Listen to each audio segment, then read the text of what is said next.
Welcome to Bled Talk, the podcast where insightful conversations meet language learning. I'm your host, Samuel Bledsoe, and on this show, we dive deep into a variety of topics with fascinating guests from all walks of life. Whether you're an English learner looking to sharpen your language skills, or simply someone who enjoys thought-provoking discussions, Bled Talk is something for you. From engaging interviews to solo episodes filled with knowledge and inspiration, join us as we explore the world one conversation at a time. Get ready for a journey of learning, curiosity, and meaningful dialogues. Welcome to Bled Talk. Welcome everybody this week to Bled Talk. This week we have a very special guest. His name is Isaac. He is more known on Instagram as the Gringo Isaac, and also TikTok, right? You said TikTok and Instagram are your big ones. Are you on any other ones like Facebook or anything like that? I mean, I have a Facebook account linked to my Instagram, and then I'm actually on YouTube. Okay. I haven't done a lot of long form, but my short form content has generated like 130,000 subscribers, surprisingly. So yeah, YouTube, Instagram, and TikTok. Well, I'm going to study your YouTube because that would be cool. That would be awesome. No, but that's great. Well, Isaac, it's very good to have you, and I'm excited for this conversation. So we'll just kind of get right into it. How did you get to where you are today? Like, where did it all start, and what were the choices that you made to get to the Gringo Brasileiro?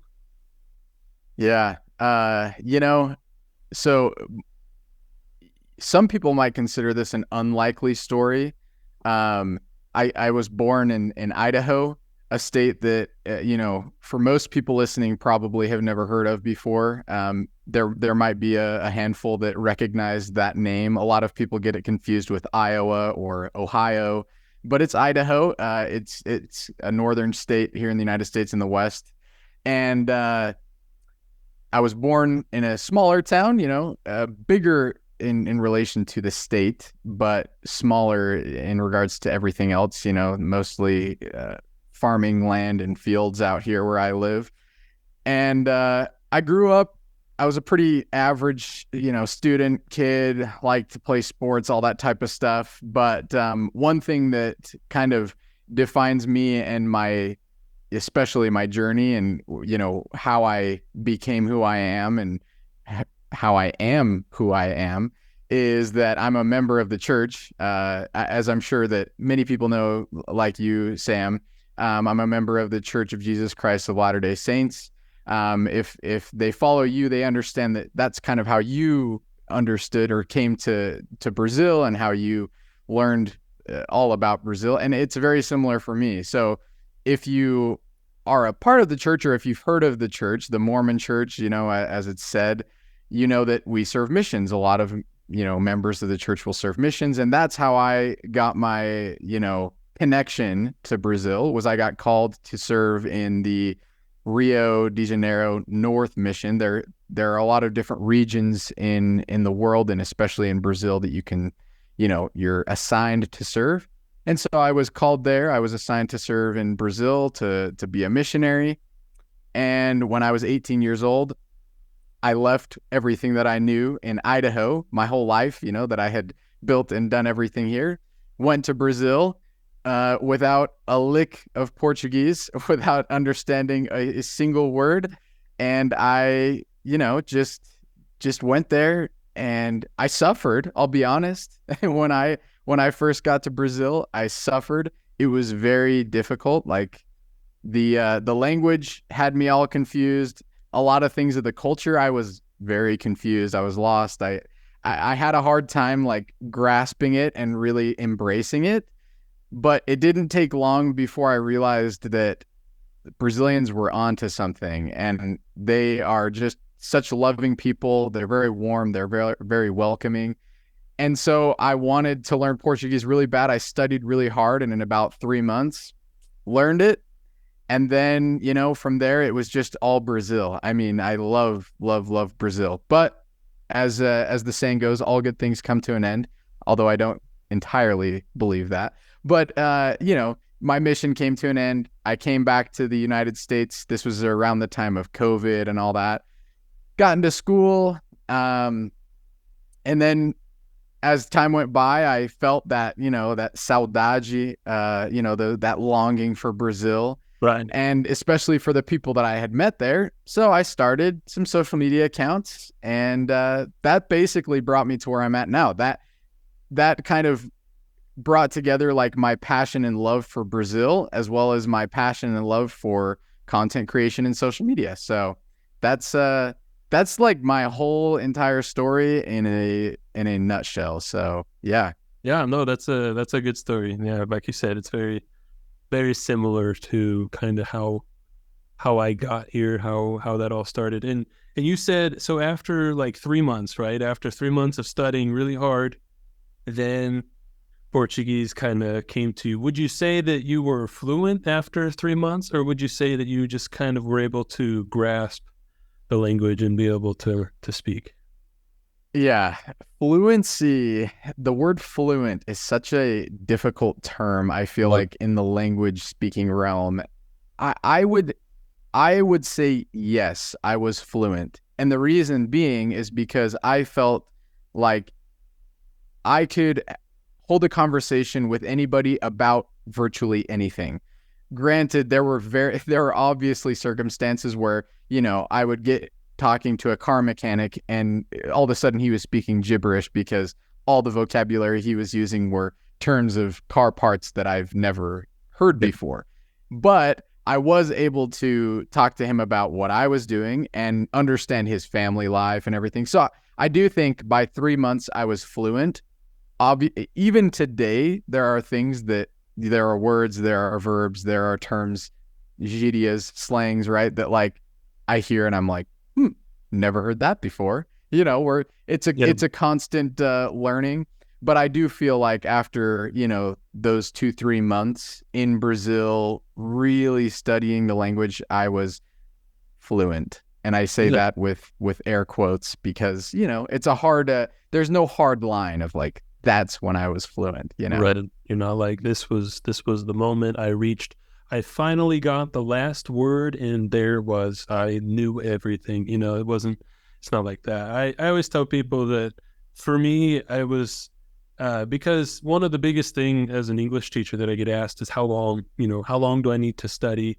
How much time do I need to put into studying? And I tell people, I was like, well, because they ask me first, right? They say, well, how long did it take you to learn Portuguese? And I say, well, I'll input it like this.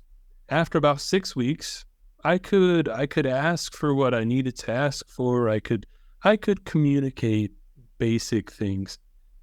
And I would say after about another 6 weeks, I could have a pretty good conversation. And then after another 6 weeks, it was pretty, I was comfortable talking to anybody about almost anything. I knew enough vocab to be able to ask people about what they're saying, if that makes sense. Like you're saying with like the car Yep. guy, it's like, okay, there's a mechanic. I don't, you just tell me like, oh, I don't know what that is. And then you can usually use some of the words that you already know to explain that to Yes. you. And so I kind of tell them that and they go, wow, so like 3 months or 4 months or whatever. And I'm like, well, but you have to think about this. I was in Brazil. I woke up and, as for those of you who don't know, in the mission, you have like companions or partners that work with you all the time. And for me, I was only with a Brazilian for the first, who knows how long. I think for the first 3 months, it was only a Brazilian. And then I had another one after that. And so he also didn't speak any English, which, in Yep. in hindsight, that helped me. But during that moment, like you said, it was suffering. It was Yeah. difficult. But like I said, it just helped me. I was in a place that was really isolated, and most people didn't speak any English at all.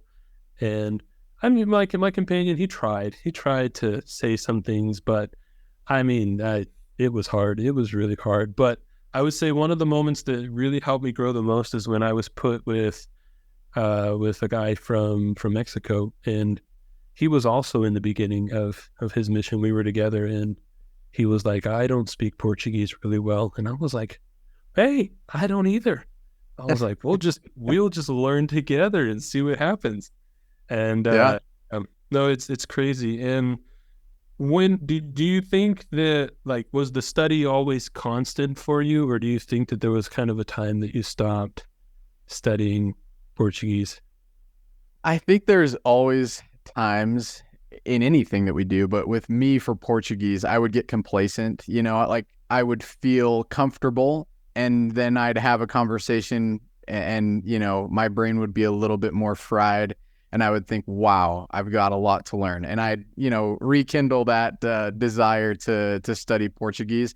That happens to this day. I still like have those moments of, hang on a second, like, I need to relearn that. And one of the most frustrating things is when there's a word that, I knew very well and all of a sudden it's out of my brain. I'm like, oh, that is the worst feeling. I don't like to think about the fact that there may be things that I'm forgetting in Portuguese. And so I always try to rekindle that, study when I can. And I do think like maybe the study wasn't like super, super diligent as it was when I was first getting started, those 2 hours set aside every day of vocab and then in the street, pretty much asking everybody.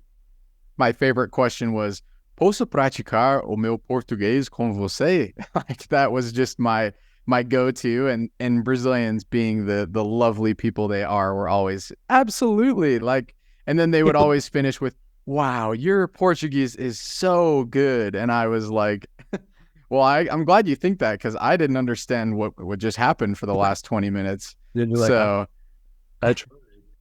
yeah. So, but I think like the study has been more consistent, like for me than say, somebody who maybe it's a little bit more natural. I do feel like I need to kind of esforçar more. Like I have to kind of give myself a little bit more time and that type of stuff. A lot of people look at, you and me and they say, whoa, like you were speaking Portuguese after 3 months. You must be like a genius. And it's like, no, I just really wanted to survive. I didn't have a choice, like it wasn't a matter of like, like being just a genius and the language just absorbing into our brain like a sponge. We had no other choice. It was like learn or be miserable. Right. So that was kind of, that's kind of my take on study. And it's funny that you mentioned the time that you were with a guy from Mexico, because my trainer, my first companion, he was actually from Mexico. He had just finished his training, meaning he had only been in Brazil for 3 months.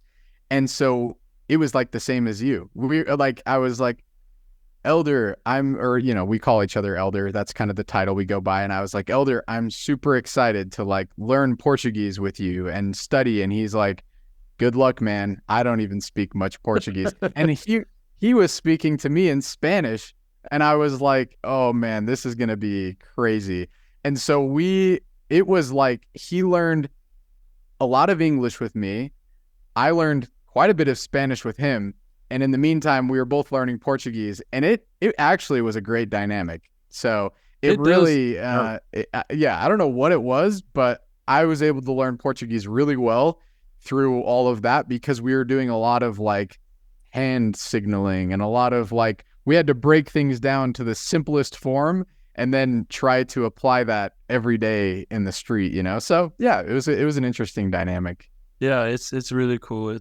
It's a good thing. And, like sometimes I think that it almost, I always tell people, especially like with the 3 months and things like that, like, sure, it took me 3 months, but you also don't know how many times I just cried by myself at night because I was like, I don't know what's going to happen. I don't know how to get out of here. What if I get lost and I can't talk to somebody? And I always tell people that the only reason I stayed and I learned Portuguese was, a lot of people want to hear that it's faith, but honestly for me, it was my pride. I did not want to go home and I didn't want to admit to anybody that I wasn't able to do it. And so I was like, I'm not going to do this. I'm going to figure it out. One day it will click. And I think for me, something that kind of happened was, I think after about 6 weeks, they bring the new people back together and have that kind of conference. And I heard some of the other American guys talk, and, talking Portuguese. And, obviously I thought they were all talking great, but I was told, I think this might have just been my companion telling me, but he was like, "You're talking much better. You're doing a really good job." And, Yeah.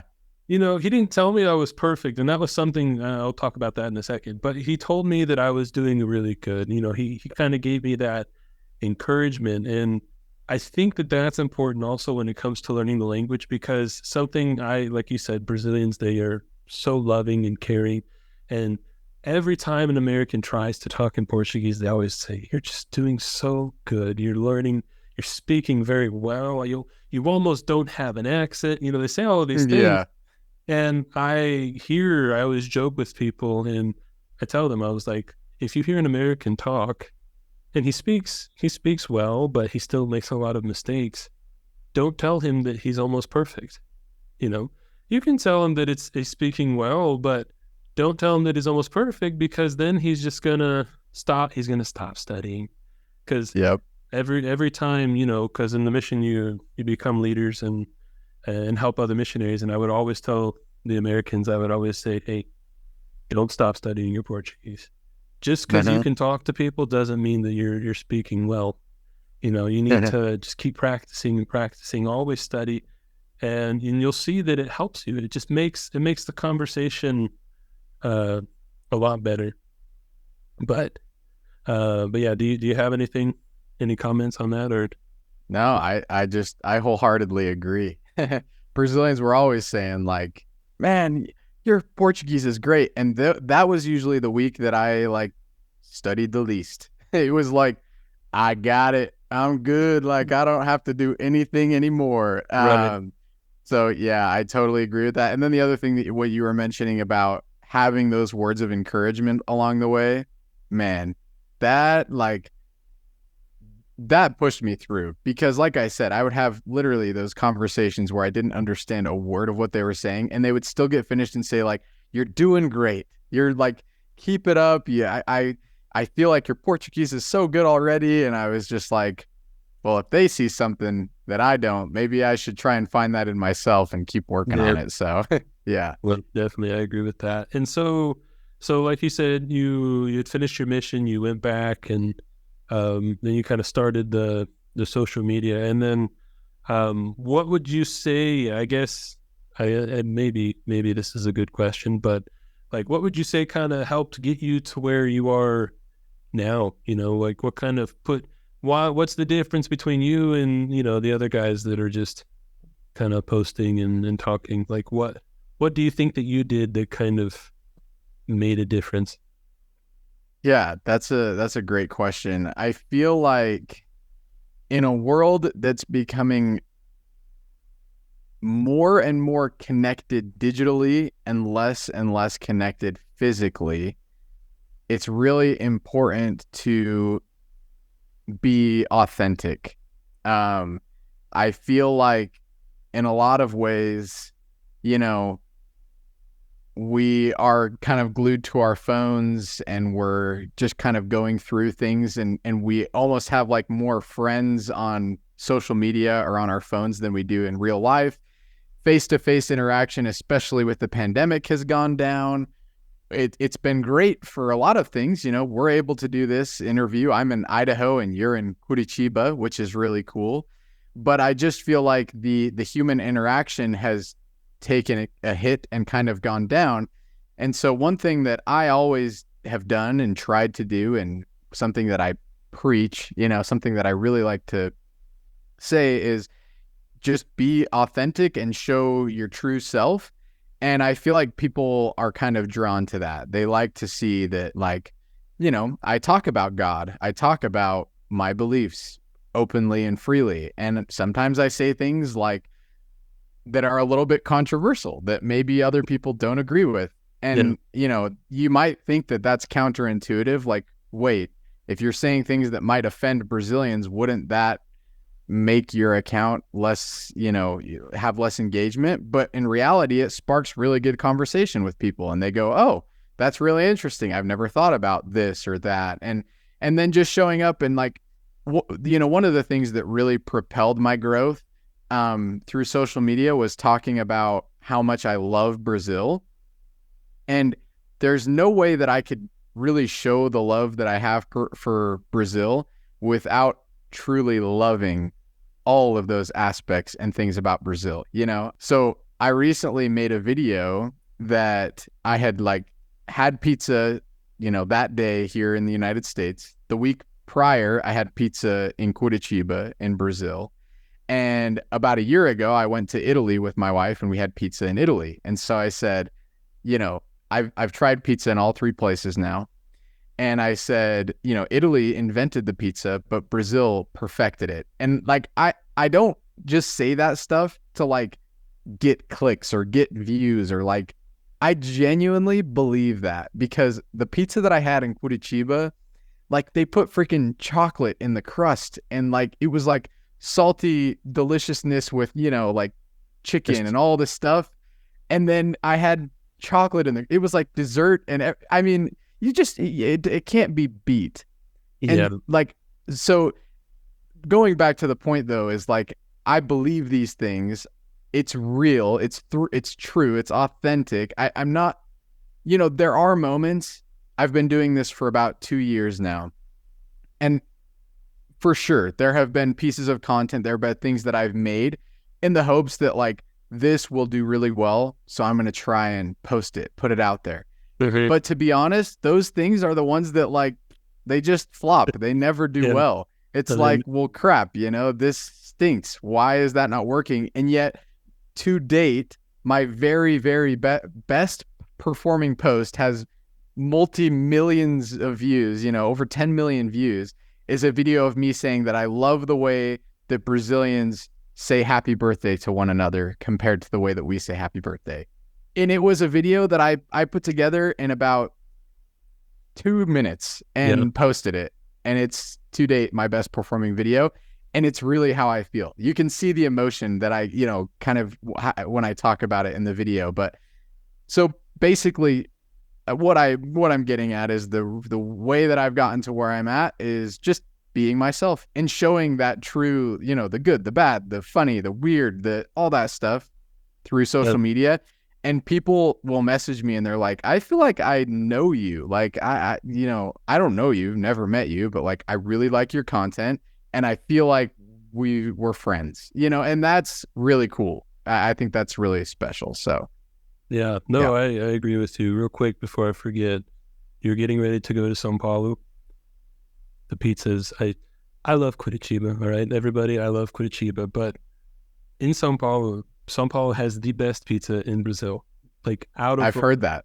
The whole country, they have the best pizza that there is. And, and I'll get to what you were talking about in a second, but like going back to the pizza thing, I always have this huge debate with people because I'm like, when we talk about the best pizza, it all depends on what you look for in a pizza, because depending on what you like about the pizza, I think I never had pizza in Italy. I imagine it's probably good, but from all the pizza that I've had in the States and here in Brazil, like there are things that if you like the bread more, you might like Chicago style deep dish. If you like toppings more, then you're going to really like the pizza from São Paulo. It's one of those things where it's a good discussion. But anyway, going back to the authentic, I totally agree with you. I always tell my wife, I'm like, I don't get it. Like, I didn't care about this post. I made one. My best post that I ever did was about the difference between us using normally and usually. And I just made it. I was like, I have a lot of students who are having this problem and I need a video today. So I made it and I was like, whatever. And then I posted it and it, got up to the hundreds of thousands. And I was like, wait a minute, what? Why did that do good? And this video that I worked, a couple hours on making it good, it didn't do anything. And so I agree. Sometimes it's best to just kind of do be who you are. And like you said, sometimes you just have to say things and you have to You have to be yourself. And like you said, maybe not everybody's going to like it, but not everybody has to like it. Sometimes I know people who follow people that they don't like, but they follow them because they want to know what's happening. And, Totally. it's kind of like in the church, whenever something negative comes out about the church, I think the church does a really good job of handling it. And it's the whole, good publicity, bad publicity. It's publicity. It's all good. And, Yep. Totally. Same thing on Instagram. I think that's awesome. And so you kind of, like we said, we talked about you going from Idaho, Brazil. Now you've been authentic and kind of showed who you are. People, like you said, people know you. But they feel like they know you, but they don't.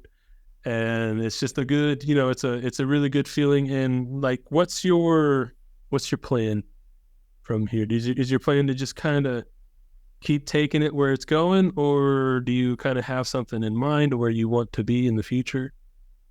Yeah, I think about the future a lot, probably, too much. Yeah. I'm always like, I'm a dreamer. I love to dream, even years before I went to Brazil, I always was like, I cannot wait to go on a mission. I can't wait to go somewhere in the world and learn that language and do those things. And like, I've just always kind of looked to the future. And I don't know what the next few years hold, but I do know that I really, really enjoy this world of social media, but not the aspect of being glued to your phone and all the fake and all that stuff, but genuinely like what I've found and what I've been able to love of being authentic and being, bringing a little bit of like real life into social media and allowing that to create a life that I've really enjoyed. I mean, I recently just started working with a company in Brazil, and that's allowed me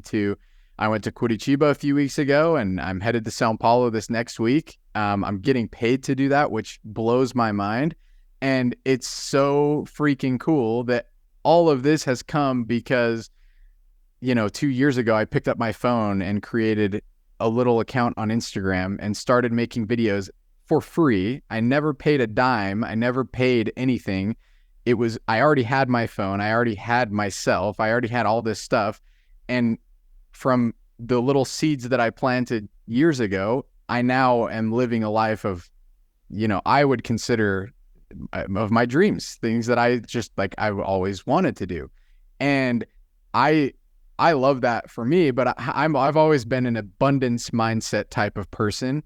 And I'm like, there's got to be, there is more room for other people to do things similarly. Maybe it's not in the Brazilian culture, living out their life doing what I'm doing. However, maybe you really enjoy crochet, you like to crochet and you are really good at it.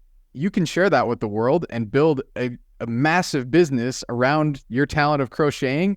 And you can stop, working as a mailman or a mail person or whatever, whatever profession that it is that you're doing to get by, you can quit your job at McDonald's and you can do this full time.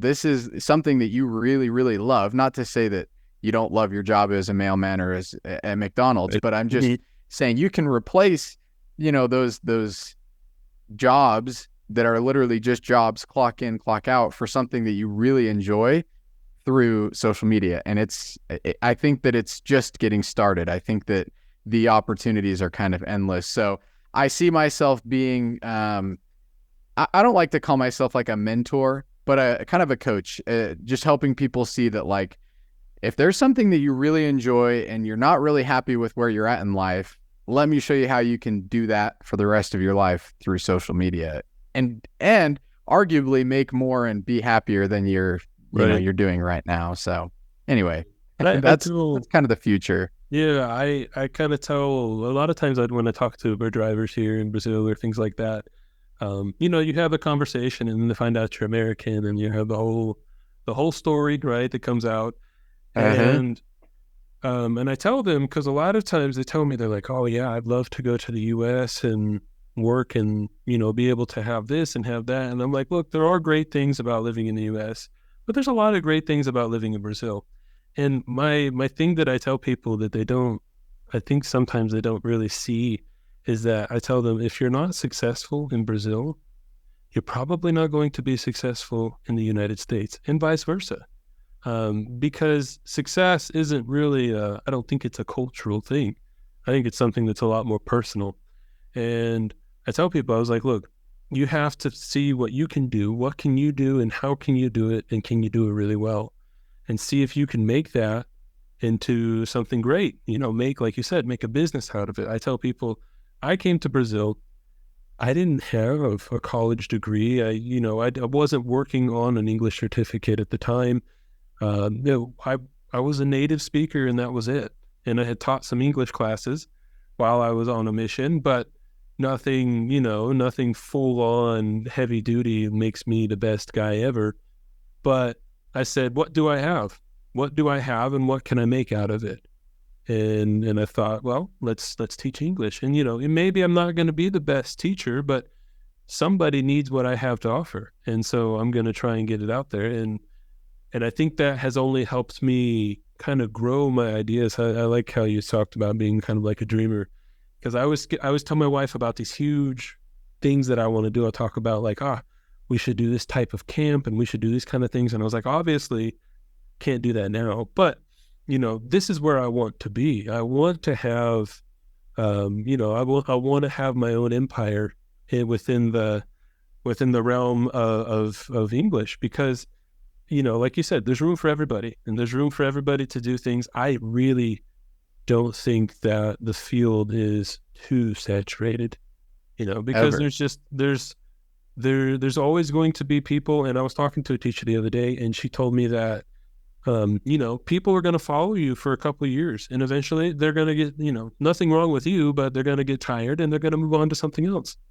And who knows, maybe this guy over here is the next one to take over that other student, but then somebody else is going to leave here and come to you. And so it's always changing, it's always moving. And you shouldn't be ignorant and think, oh, people only follow me, because obviously they don't, right? They follow hundreds and thousands of people. And if you can do a good job and I can do a good job, why can't we work together? And 100%. I'll Yeah. help them this way, and you help them that way. And like, it's just, I agree with what you say. And I think it's a really good future, and it's a good plan that you have to move forward. So something that a lot of students have when it comes to speaking English, or even teachers, I think, but a really big problem that they have is confidence, right? Confidence in being able to speak. And I think most of the time, I would say a lot of content now is directed at helping people be more confident in how they speak, rather than just have the right words, because you can know everything, but if you don't say it, then you don't know anything. And so, Yeah. what do you have any advice for anybody who maybe doesn't have the confidence to either do English, or like we were talking about, or just kind of embrace the idea that they can do something better? Yeah. The first thing that came to my mind was, for me, I feel like I'm a naturally pretty, outgoing personality. I'm pretty extroverted. Confidence has always come fairly easy to me. And so it's hard to like, recognize what it was that I did that helped me, be confident in my Portuguese, and just get out there and speak and make mistakes. And part of that is just due to my personality, and sometimes that can't be like super well taught. However, I do think that a lot of our like fear, which in a sense is the opposite of confidence, that lack of confidence, comes from what we imagine will happen when certain scenarios unfold, right? When certain things happen. And I think that one of the biggest fears is embarrassment, or is to, feel like you're not understood, or all those types of things. But one thing that I've realized more than ever now is you're never going to be understood, or you're always going to be embarrassed if you never do it the first time, if you never try it the first time, and you never, take that first step. And so I think that confidence is a learned thing, but the only way to learn it is to experience some of those embarrassing moments and to experience some of those uncomfortable situations and just go for it. And one thing that I would say is I think that what our brains tell us might happen generally isn't what actually is going to happen.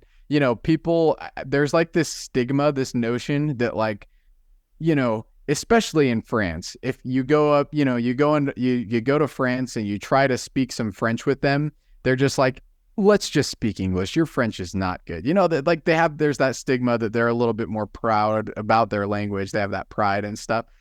And I think that may have like translated a little bit into the American culture. And that's not like, there definitely are people who are just rude, but there are people that are rude everywhere. Right. But if a Brazilian who's learning English fears that when they go to speak with somebody here in the United States, that they're just going to laugh at their face and say, you don't know what you're saying. Like your English is terrible. It's bad. It's not good. They have those feelings of, oh, what are they going to think of my English? Are they going to understand me? But in reality, if you just go for it, it's likely that you're going to have a great conversation. If there's something that isn't understood, they'll work through it because people want to have conversation. People, from my experience, we've had several Brazilian foreign exchange students here in Idaho, and their English is already pretty good, but us Americans in school and stuff, we want to learn about Brazil. Like, whoa, tell me, like, where are you from? Like, what do you do? Like, is it true that like you guys, play a lot of soccer? Like, are you really good at it? Whatever. And we want to get to know them better. And that's a natural human thing. So like making the mistakes in that, like you'll just work through it. It's just a simple little hiccup in the road. It's a little bump, but you work through it. And you don't have to be afraid.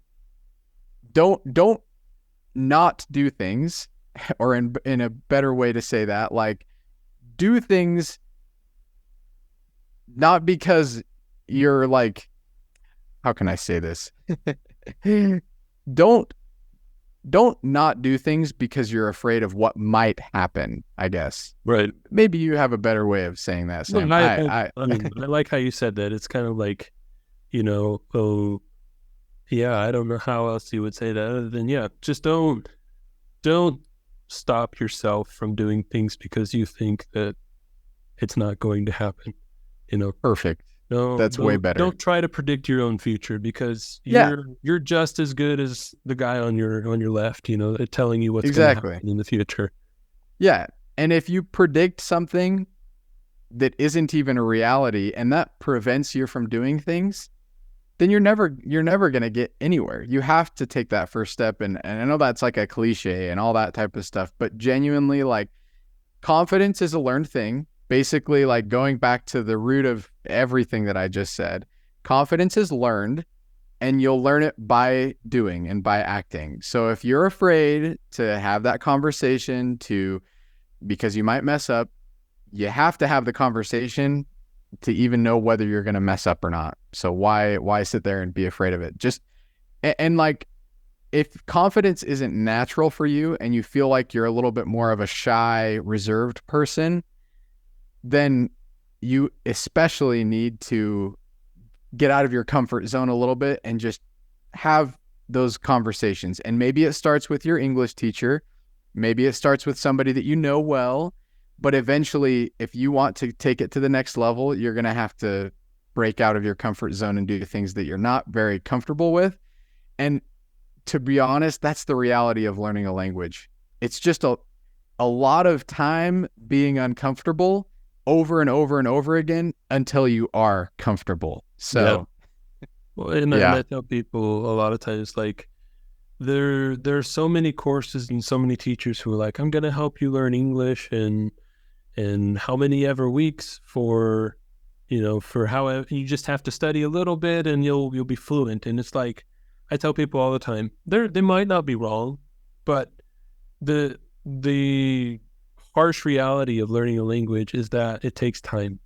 I'm like, it's like losing weight or whatever it may be. It's the equation's pretty simple. For us, it's for language. It's time. The time spent is going to equal the speed that you're going to learn. How fast are you going to learn depends on how much you study. And the same thing with like when you want to lose weight or whatever it may be. Just less calories and burn more than what you put in. And all the keeping with like the weight analogy, all of these diets and all these things that come out, that's the base of it. And the same thing with learning language is like, and the reality is, if you really want to get good at it, you need to spend time on it. Some people are going to need to spend a lot of time, and some people are going to just kind of pick it up, but they still have to put time into it. Nobody is born speaking any language. And so, you have to learn your first one. And when you learn your second one, that's probably the most difficult. And then after you get the second one, the third, the fourth, the fifth, those ones start to get easier because you kind of already understand the process that you go through. That's why people like us can sit here and say, hey, it's worth it. It's not as awful as it feels like it is now, because we know, like you said, as cliche as it is to take the first step, there's a reason why it's cliche, because it's so important. If you just take the first step, it'll all go after. Maybe you're going to fail, maybe. But, it's kind of like when we were in the mission, what's the worst answer you have? No. And, but you always have the no. You've always had it. So why not see if you can get a yes? And the same thing with English. Do you speak English now? Maybe not. Do you speak Portuguese? Maybe not. But you already don't. So why not try and see if you can? Why? Where's the fear in being, great, if that makes sense? Like, you're already who you are, so what's the worst that can happen? And I think for me, that's kind of that's what I would tell people too. For me, a lot of times confidence was just kind of saying, hey, I already don't speak, or I already don't do this, so what's the worst that can happen? I always tell people, like with basketball, I love basketball. Basketball is my sport. It's what I live. It's what I breathe. And I'm tall and I'm big, but like I can't jump very well. I'm not super quick. I don't have the agility that I need. And so it's not like I don't play good because I'm athletic. I play good because I worked really hard on it, and I put in the time because it was something that I said, well, I already am not good, so why not see if I can get better? Why not try and do the things you can? And your natural talents will help you along the way. Whatever you're really good at, it'll always help you whenever you're moving forward. But yeah, no, that's great. Yeah. Do you have any other tips or anything that you would give to somebody who's learning a language or learning English? Anything specific? Any secrets? Yeah, one of the things that I remember the most from when I started learning Portuguese was I watched this video that they share with missionaries learning new languages. Maybe you remember this or you've seen it, and I can't remember the exact number. I've tried to look it up. There's not really like and I'm sure it's not an actual scientific specific number, but it's something like you have to make 40,000 mistakes before you feel comfortable or quote unquote fluent in a language, right? And I realized, like, whoa, 40,000. I don't remember if it was 40,000 or if it was like 100,000 or if it was even, maybe just 10,000. But like, it was like a lot. I remember thinking, holy cow, that is so many mistakes. And I realized I can either make 40,000 mistakes in the first 2 months and start to feel comfortable, or I can be afraid to make those mistakes and keep my mouth closed, and over the next 2 years, maybe make 40,000 mistakes because I'm hardly speaking, I'm hardly practicing, I'm hardly learning, and only become comfortable after maybe 2 years. So I just took it at that moment. I was like, screw it. I'm going to make mistakes. I'm going to make those 40,000 mistakes in my first 2 weeks and feel comfortable as quickly as I can. It's just a matter of how quickly you're okay with just being brutally like direct and just going for it, basically. So if you're in that stage, where you still feel like, I talk to a lot of Brazilians who are like, I understand a lot of English, but I just can't really speak, or I feel like I'm almost there, but there's some sort of disconnect. It's like, you got to start making mistakes then. You need to put yourself in a position where you can make mistakes.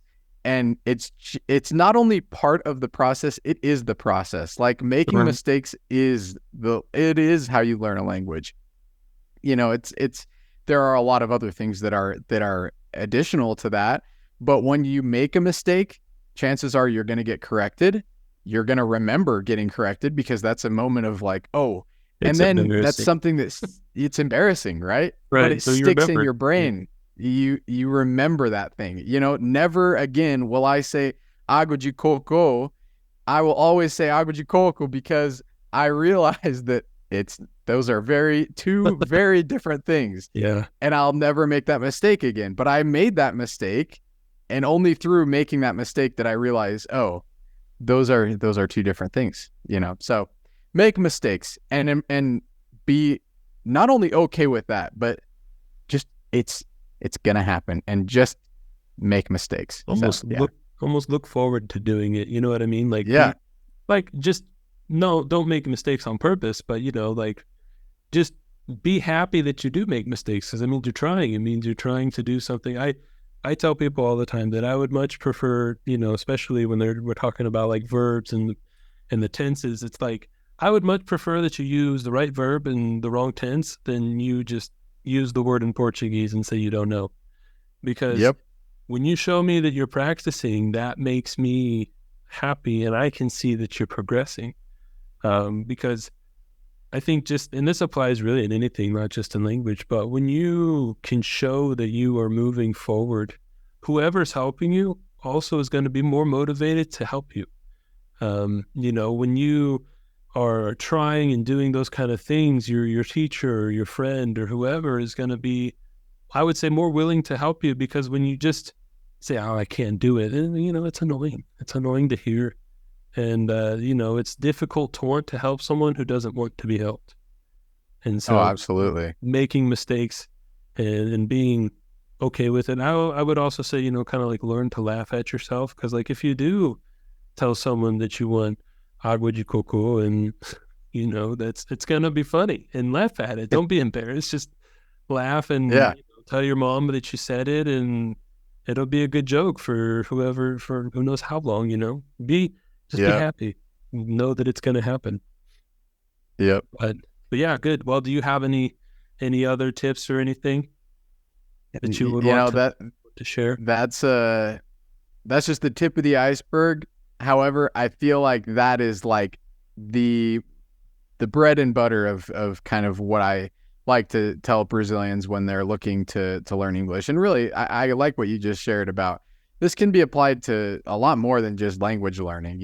Making mistakes is a part of life. It's essential, and that's how we grow. That's how we learn. So, yeah, I think that's pretty much my 2 cents there. No, that's awesome. It was a really good discussion, and it's one of those discussions that I feel like could go on, and we could talk about a lot of different things, and there's a lot of things to talk about. Hopefully in the future, if you ever want to, we'll have you back, and we'll talk more, because there's always a lot, and I always love to ask Brazilians about, like, not Brazilians, Americans specifically, about kind of how they feel about like the different cultural things as well. And like I said, that'll be a whole conversation for another time, but like, because I always tell people there's just so many different things, and the longer you live here, the more you notice, like, oh yeah, they do that different. Like, for example, I don't know if you do this at your house, but in my house in the US, we would never clean the kitchen floor by just throwing water on the ground and scrubbing with a brush. But never. But it's genius. It's brilliant. It cleans the floor a lot better. It's not, you don't have to get a mop and do all this and do that. No, you just scrub it out, push it down the drain, and you're good to go. You know, brilliant. lots of stuff like that. And you know, another thing that I think is different is like, I want to ask you this question before we end, just real quick. So if you're at home and for some reason all of the bathroom sinks are occupied and you're brushing your teeth, where are you going to go to spit the toothpaste? I'd probably just go outside. You'd never do it in the kitchen sink? Not likely. Really? Not likely. That's interesting. Because like, I think that was something, that's one of the things here. Like, I know a lot of people, they don't like to mix the sinks. Like if you have a pan and if you were to go wash your pan into the bathroom sink, like, it's over. You're not happy about it. Interesting. Yeah. I think I did know that, but like, that's like a me thing. My siblings, they probably would just go to the kitchen sink, no problem. For me, it's like, just like, I don't know. It's like weird. that you said it's go a weird outside. thing. I was like, well, I mean, there's that too. You could definitely go out. Yeah, I'd just go, I just spit outside. I think I even did that a couple times on my mission. Like, I think, cause sometimes we'd have 4 people living in the same house with one bathroom.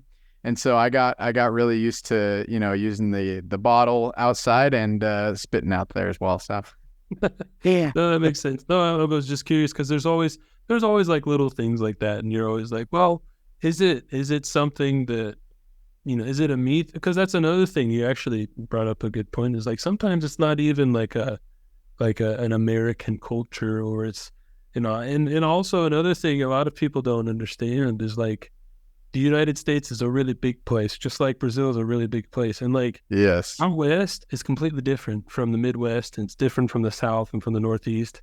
And because when I meet people, they're always like, "Oh, so are you from Utah?" And I was like, No, and I'm proud to say that. You should be. But it's one of those things that like, because people talk to you and they'll be like, "Oh yeah, well, when I went to Florida or when I went to Utah or California," and I'm like, I'm from none of those places. But it's just like here in Brazil, people come to Brazil, go to one city, and they'll be like, "Oh yeah, Brazil's great. I love all of this and this," and it's like, well, there's so much more to discover. You can ask Scott. Like, Manaus is very, very different from Rio, which is different from Sao Paulo, and then you came to Curitiba, and then if you went even more down south to like Porto Alegre and like Gramado, it's all different. It's all different, and it's all awesome. It's an interesting, trip to do. But yeah, well, sorry, go ahead. No, that was it. I was going to say, well, like I said, I appreciate you doing the interview and coming on, and I really enjoyed our conversation. I had a lot of fun, and like I said, well, I hope that in the future you'll want to come back and we'll talk about more. And I know you'll be in bigger and better places, and it'll be fun to kind of think about all the things that have happened. So thank you, Isaac, and thank you everybody else for listening to our conversation. And if you have any questions, if anybody who's listening has any questions or anything, don't hesitate to ask. You can comment on YouTube or send me messages on Instagram, or send messages to Isaac too and ask him about what he was talking about. And that's what I was going to say. The last thing, like you just said, if you have any questions, like, I'd love to come back on the show and we can answer those at a later show, later episode. So if there's anything specific that you're like, I want to know, this or that or whatever it is about O Gringo Isaac, feel free to ask and we can answer those at a later date. That'd be great. Yeah, it'll be good. It'll be a lot of fun, and don't be afraid to ask questions. We're open to almost anything. That's right. Anything that we're allowed to say, we'll say it. So that's right. Everybody have a wonderful day or wonderful night, whatever time it is that you're listening, and we'll see you next time on the show. Thank you, and have a good day. Thank you for listening to Bled Talk. Don't forget to subscribe and follow us for more content. We are on all of the popular podcast platforms like Spotify, Apple Podcast, and we're even on YouTube. Don't forget to send in your questions and your suggestions. Thank you once again, and have a great day.